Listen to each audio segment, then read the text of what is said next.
Okay, I'm sorry. I need to continue talking about Stranger Things. What can I say?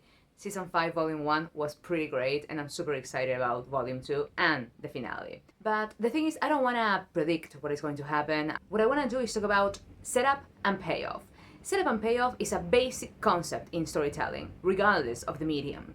It is the concept through which we know that the writer can set something up, for example in the first act, that will eventually pay off in the third act. Think of Chekhov's gun. So a gun appears in the first act, and perhaps we get a close-up of it, and we expect the gun will go off at some point in the future, probably in the third act.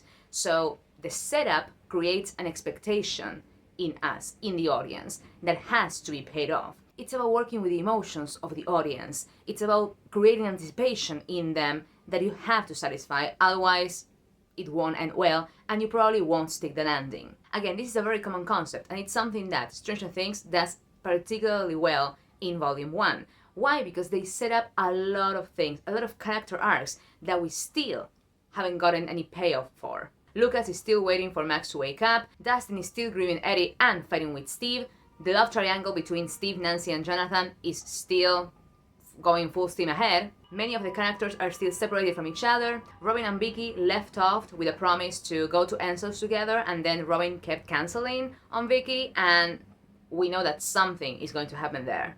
Elle found Callie, so we have the reunion of the sisters, and God knows we need to know what happens next. And let's not forget Will, who is the most interesting case here, because the writers set something up with his powers that we know are going to be developed in Volume 2, but at the same time, he's the only one who actually begins and ends an arc in Volume 1.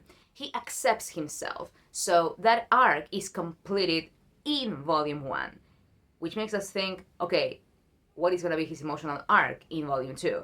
Which is connected to another arc that is still open, the painting lie, whatever is going on with Mike and Eleven, who barely talk to each other and who didn't seem to care about each other at all, like once Elle ended up in the Upside Down, or the fact that Will has feelings for Mike and still hasn't told him. So there are a lot of questions surrounding that triangle as well.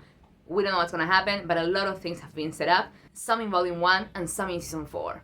And once again, the audience expects something to resolve the questions, answer the questions that we were left with. That is, after all, the fun of setups and payoffs, the fun of storytelling.